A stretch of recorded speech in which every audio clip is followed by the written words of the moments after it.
शुरू हुई झाड़ू से, खत्म हो रही है दारू से।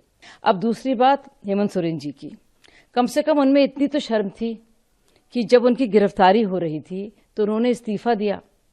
अब ये भाई साहब तो कह रहे हैं कि वो पूरी सरकार चलाएंगे और वही कुछ माहौल हो जहां चार यार मिल जाए वहीं रात हो गुलजार। अजीब दास्तां है ये कहानी शुरू हुई झाड़ू से, खत्म हो रही है दारू से। सोचिए, पाठशाला की बात करने वाले लोग मधुशाला की बात कर रहे हैं और स्वराज की बात करने वाले लोग शराब की बात कर रहे हैं।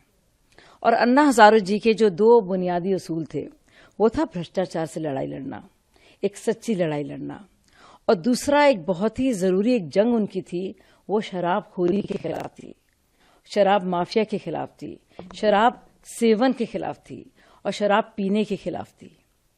जिस तरह से विश्वासघात केजरीवाल जी ने अन्ना हजारे जी के साथ किया है और उनकी पीठ में खंजर भोंका है, पूरी दुनिया को दिख रहा है।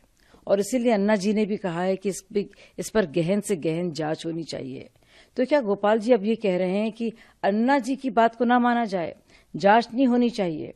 जो राजस्व घटा है, जिस तरह से मुनाफाखोरी हुई है, जिस तरह से ब्लैक लिस्टेड कंपनियों को फायदे दिए गए हैं, जिस तरह से करोड़ों के किकबैक लिए गए हैं, जिस तरह से फोन को नष्ट किया गया है ताकि पूरा डिजिटल ट्रेल ना मिले, जिस तरह से बाकायदा जो भ्रष्टाचार देने वाली, रिश्वत देने वाली पार्टी थी साउथ लॉबी की, वो बाकायदा विजय नायर के थ्रू इस बात की तस्दीक कर रही थी कि हाँ वाकई में ये वही लोग हैं जिनको रिश्वत भेजनी है। जिस तरह से वही पैसा कम से कम 45 करोड़ गोवा के चुनाव में इस्तेमाल हुआ है। आपको लगता नहीं कि इस पर जांच होनी चाहिए? और बहुत ही शर्मनाक बात गोपाल जी ने कही है, मुझे तो यकीन नहीं आता कि ये लोग क्या थे और ये क्या हो गए हैं।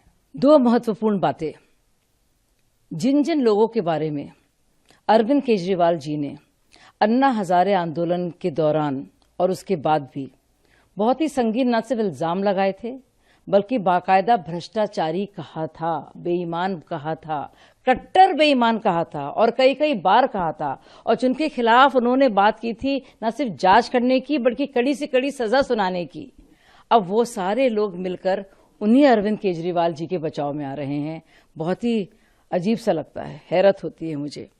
अब दूसरी बात हेमंत सोरेन जी की, कम से कम उनमें इतनी तो शर्म थी कि जब उनकी गिरफ्तारी हो रही थी तो उन्होंने इस्तीफा दिया। अब ये भाई साहब तो कह रहे हैं कि वो पूरी सरकार चलाएंगे। मनोज तिवारी ने कहा था ना कि क्या सरकारें चलती हैं जेल से? जेल से तो सिर्फ गैंग चलते हैं। लेकिन इतने उनके मंत्री वहां पे हैं, मुझे लगता है कि कैबिनेट मीटिंग्स आसानी से होंगी, तो हो सकता है वो सरकार वहां से चला लें और वही कुछ माहौल हो जहां चार यार मिल जाए वहीं रात हो गुलजार।